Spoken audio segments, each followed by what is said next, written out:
Sorry about the second section. We had some technical difficulty. So in example 1, we are looking at 3 is less than or equal to negative 3/5 x.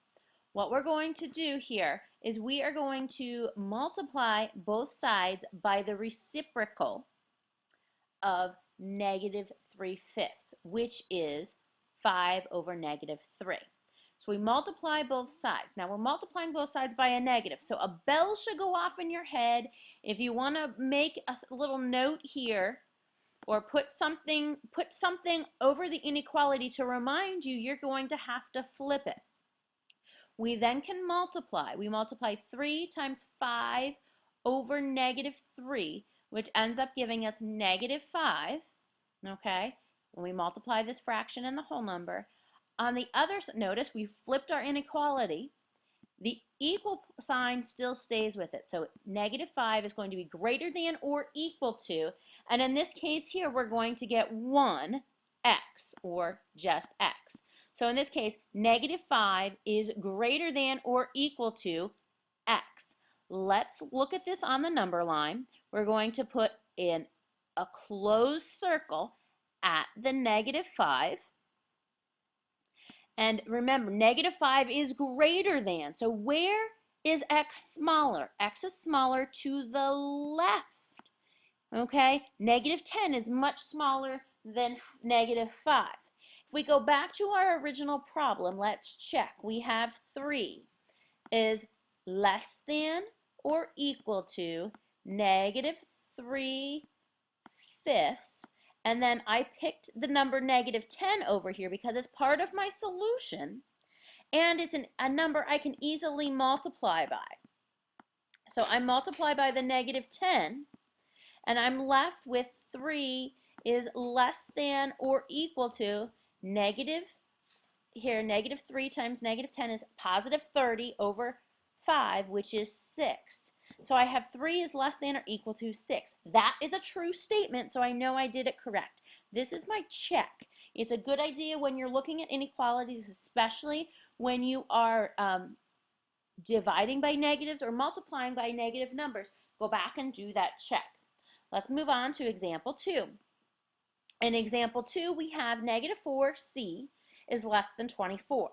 So in this case, if this were an equation, pretend it's an equation, what would the first step be in order to solve for c? You would divide both sides by a negative 4. In this case, we're dividing by a negative 4.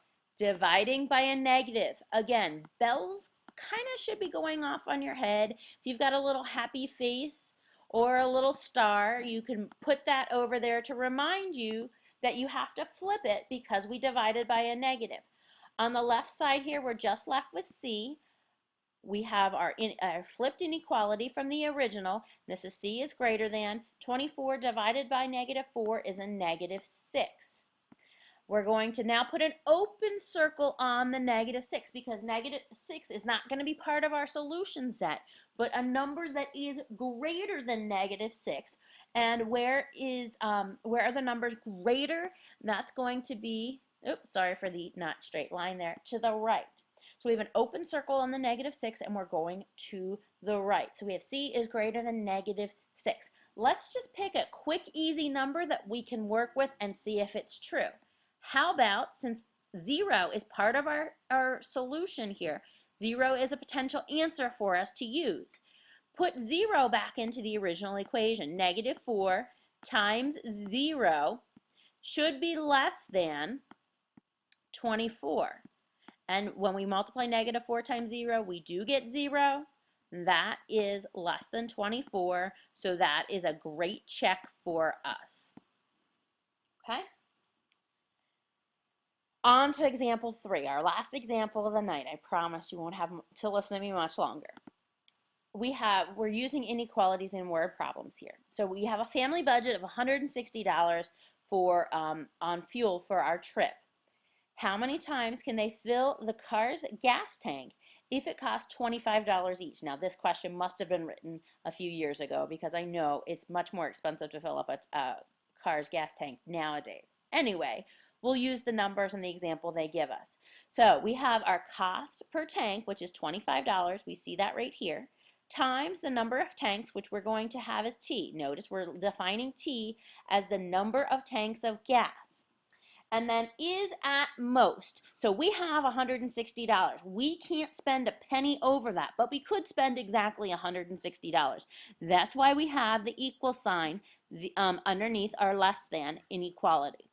And that means 160 is our max. So what we're going to do now is divide both sides by 25.